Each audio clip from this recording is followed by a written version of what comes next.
Have you ever sat down to listen to the most uncomfortable story in your life? The most uncomfortable story is when someone tells you whatever you are doing is absolutely wrong and it has been done by generations and generations. Worse off, it's when you can trace that generation. That's exactly what happened to me when I sat down with Mr. Benson and he schooled me like a toddler on how to conserve manure. Yes, I've purposely used the word to conserve because he told me you are busy conserving manure instead of decomposing manure. This one explains why my Guka, who is at 100 years of age, still doing dairy farming, but has never made good money. Imagine having farmed for more than 70 years, 80 years, and the best thing you can talk about is the school fees you paid. Maybe you could afford, in those old days, maybe you could afford some few luxuries here and there. Of course, you know them. Maybe you own a Mamba bicycle. Maybe you could afford to buy a ball for your kids. That's exactly what I was so uncomfortable with when Benson told me that that's where we have been getting it wrong. But tracing it back, when I was growing up, my Guka had a chunk of land. He will practice a rotational grazing. In the field that he has already closed for grass to rejuvenate, you could see beetles there. You could catch them when you were young, play with them. The grass looked very lush. But that's not the case in our manure. In our manure, it's very dry. You can't even see a single insect there. Where did those beetles go to? Where did those insects we used to feed to chicken go to? Are they extinct, like the bird called a dodo? Are they dinosaurs? Definitely not. Why is it that we are taking manure to our farms and we are not getting the benefits of it? Why is it we are seeing trucks on our road transporting manure, goat manure, cattle manure from the pastoralists to highlands, yet the productivity is going down? These are the hard questions that we should ask ourselves. Is exactly what we are advising farmers, but maybe we are giving them wrong advice. Once you have harvested the dry maize, what do you do with the stalks? You just leave them in the shamba, you plow the land, you incorporate it to soil, but still the next harvest, it's not that promising. Is there a procedure to prepare your manure? Is there a way to distribute it in the fodder fields? Does it have a lifespan?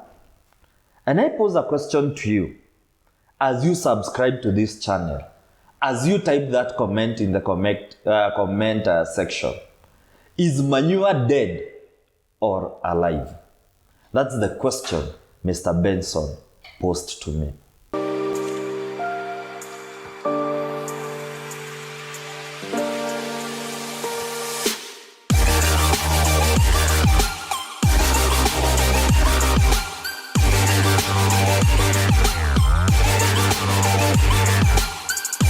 As you subscribe, as you leave us a comment, as you like this video, I'll allow Benson to introduce himself. He's not a visitor in our channel. He has been there, and I hope you have enjoyed his episode. Karibu Bwana Benson. Introduce yourself. Dear viewers, as I said before, my name is Benson Karanja from Crop Nutrition Lab Services. Our main focus is all about soil health. You realize soil is the only resource that we are remaining with. And as Jogona, as Patrick said, the next millionaire is going to come from the farms. And it is our duty to educate the farmers and be given a platform to give information to the farmers. I take this opportunity to welcome you all and share this platform. As I say always, is upon you, the farmer, to look for information. Nobody is going to give you information for free, but sometimes it's for free, like in this platform, and it's upon you. What we do with the information that we give is what is going to give you results after you have implemented all what we have told you. Patrick is a witness that our recommendation works. And if we are going to improve our farms, if we are going to cut our costs, we must adhere to our recommendations. And number two, we make sure we look for information, because if we continue doing things the way we are doing them today, I don't see any future farmers here. I don't see any future generation resulting to farming. Farming, many people have been saying that it is a dirty job. It's too laborious, too tiresome. But all I see is that it's all about passion. When you have the passion, you can make it. Patrick, yes. Thank you so much, Benson. I want to ask you a very uncomfortable question. Mm-hmm. Where is your office? Because you have been my friend for so many years, but I have never visited your office. You have visited my fields. You have collected soil samples. Kwani field yako iko kwa nest kama ndege? I see the reason why you have not even bothered to. Ama wewe ni mcheo utakangi kuniitia chai ya ofisi. Actually kwetu utakuja tu utapata mchanga tu. Hakuna chai. Where your office is located? Actually the reason why you have not even bothered to come to our offices, because we are everywhere and we are available everywhere, and our time schedules are prompt, and because the only thing that can bring you to our office is for complaints. Because we are everywhere. If you want anything, you just call my number. I'll visit your farm. I'll be able to see other areas that maybe you can address. But if there, I know kama ningepotea na kiti yako ungekuwa umejua ofisi zetu. But simply because napatikana, I bring the results when they are needed. I am available for sampling when I'm needed. There's no need for you to come to your office. But our offices are in Rimuru, opposite Rimuru Dairy Processors. That's where you see a very big white building written, the home of soil testing. That is where the lab is, but myself, I rarely visit there, because most of the days I'm with the farmers. My days are booked, my schedules are always full, not unless now you give me a schedule 1 week after my schedule, that's when I am available. But anytime you go to the office, you are welcome. I cover Nyandarua, I cover Nakuru region, I cover Kiambu, and also parts of Laikipia and Narok. So every time I'm on the fields, but that is where my... In one of the episodes, we'll cover the viewer will understand why we have never met in the office. We always meet in the field. I remember telling me that there is a procedure of collecting the soil samples. Yeah. I don't want to discuss it today. It will be in our next episode. But I want to ask the same question you asked me some time back. Is manure dead, or it's a living thing? Manure, it can be dead, it can be alive. Is now upon at what point is it dead? At what point is it alive? How you determine whether manure is dead, how you determine your manure is alive, is because of the life inside that compost. If you go scoop your manure and you find none, not even a single living organism, your manure is dead. Because manure is supposed, even human beings, when you die, when you start decomposing, there are worms that will come out of your body. So is the case with the crops. So is the case with the dung. So if your manure doesn't have any one of the living insects, your manure is dead and your decomposition is zero. Before we get to how to decompose manure, I remember before I met you, and I have given you this story so many times. And this is a practice I borrowed from the village. This is a practice I've borrowed from my parents. And this is a practice so many of us do. Once we get manure from cows, we spread it very well. We allow it to dry, remove some moistures. We take it to the shamba, and then we always meet some big-sized manure there. And our productivity goes down. Sometimes, our farmers, especially those who don't have biogas, we remove the cow dung, immediately we take it to the shamba. And then we distribute it when it's still wet. Is there a right way to handle that manure? And is that practice, plus many other you will share with us, what are these common mistakes that we do to our manure? And they end up not giving us good results when you take it to the shamba.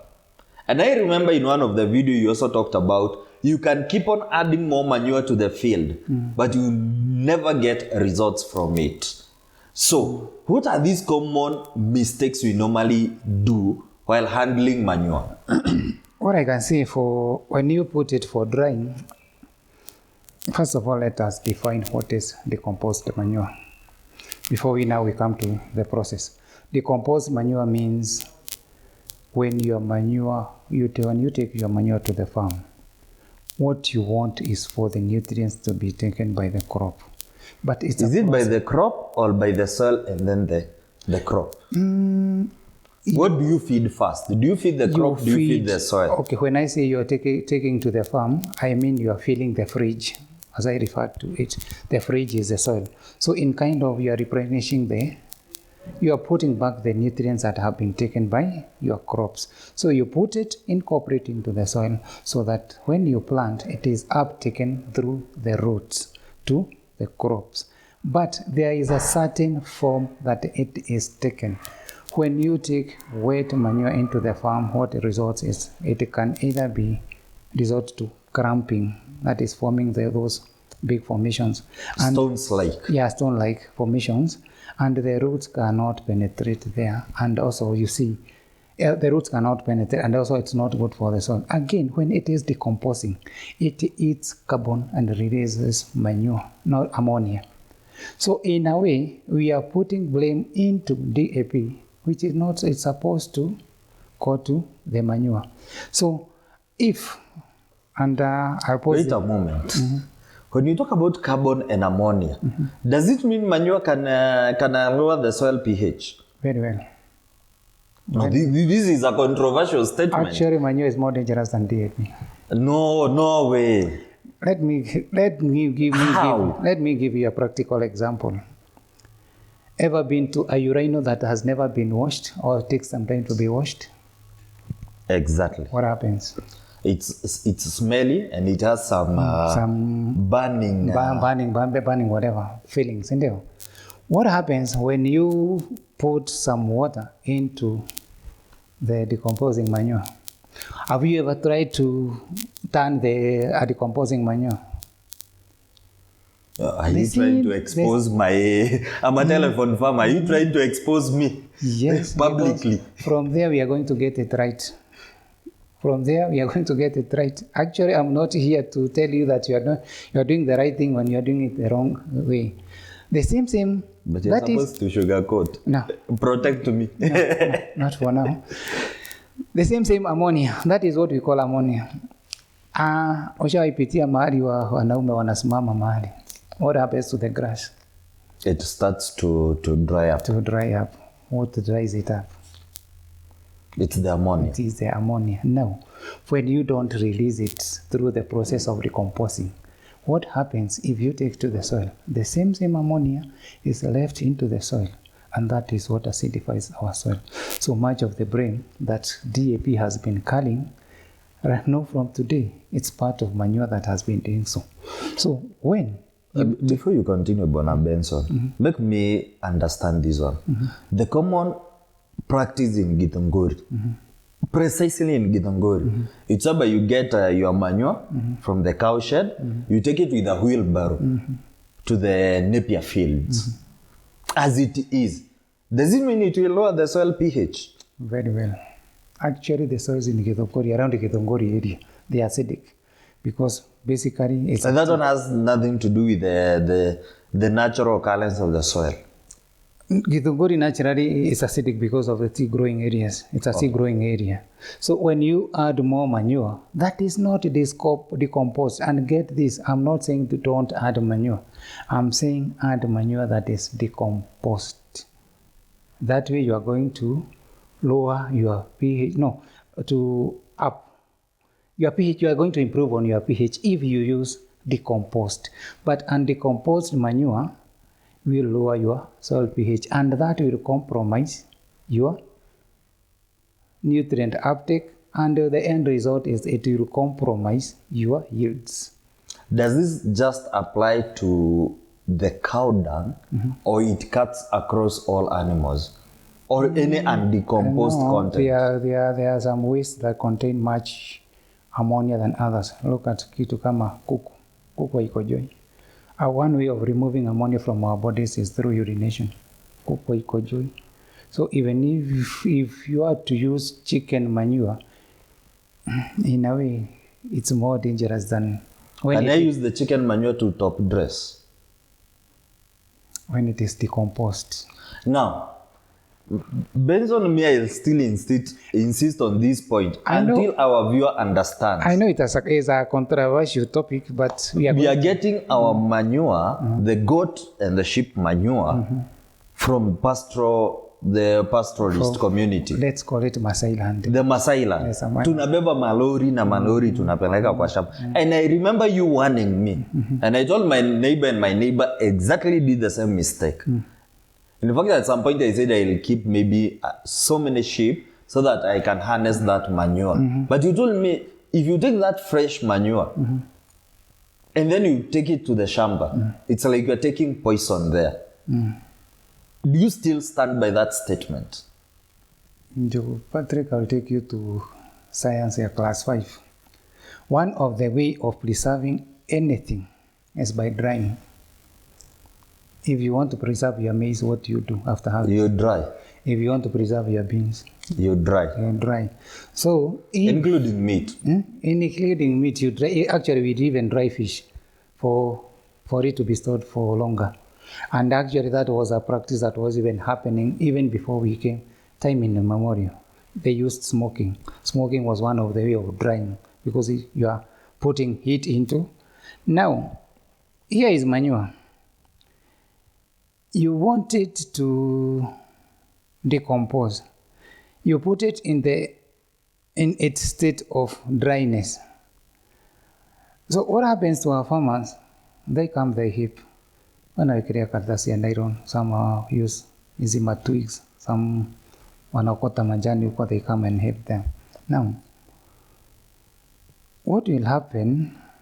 What happens is that you are trying to conserve that, to preserve that manure in its own state.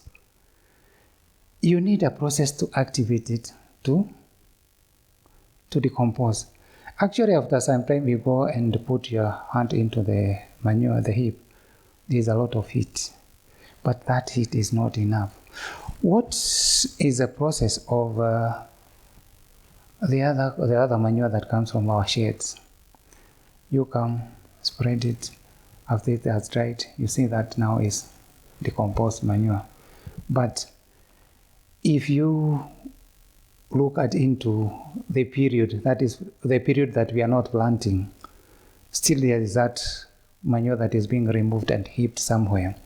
If you go and chimba it, you get some, what we call them, the worms. The worms. The worms will, that is a pupa stage of a rhinoceros beetle. It means with that, there are a lot of worms. With that, there are a lot of ants. With that, there are a lot of insects.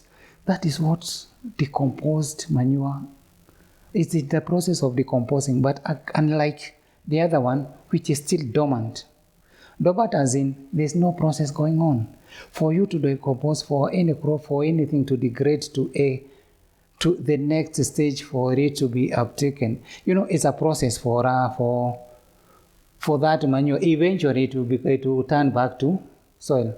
And You know, in this world, everything in this world is in two status and will eventually be in two things. It will either turn into water or soil. Najua hivyo. Hata magari, hata hizi That's vitu. very true. It is either from water or from, hata mti ukikata, it will dry, eventually it will decay and it will be part of the soil. So, for it, the faster it becomes part of the soil, the better for your crops. If you start the process of decomposing before planting, that's the better for your crops. Because what happens is, you'll find a farmer planting this season with this manure from Masai land or from the sheds. But as compared to the amount of manure that he has put into his soil, if you compare the manure against what he's getting, they'll see, sometimes they will say, hii mbegu haikuwa sawa, sijui the conditions were not right, sijui nimeuziwa mbegu fake. But akipanda the following season, without even putting any manure, he gets the bumper harvest. Why? That is when that manure was ready for the crop. It has already decomposed. It has decomposed because it has come into contact with water. Water is the decomposing agent, the main decomposing agent in anything. If anything comes into contact with water, immediately the reaction starts off decomposing. And that is why we remove a lot of moisture from either the seeds. It means for it to be preserved in dry status, dryness is minus moisture. So for it to start decomposing, incorporate moisture into it. So, Bwana Benson, you are saying we have been doing it wrong by drying manure. Acha ilose moisture haraka tupeleke kwa shamba itatusumbua. Two, by taking the wet manure immediately from the cow shed. If you are to dry it under the shade. Because if you dry it on direct sun, it's going to lose a lot of.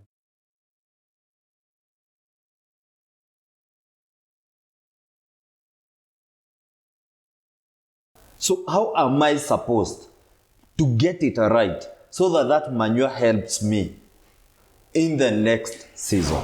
Help me understand this, and to make it more simpler for our viewer. That farmer who has started keeping cows and has the first cow dung. So after every 2 weeks, he turns that. He's supposed to heap and turn. And turn after every 2 weeks. Keep turning. And then he can apply the microorganism. Yes, if he is able to. In case it's dry, it's not raining. Is it advisable to add moisture to it? What are these different types of agricultural lime and how are they applied in the shamba?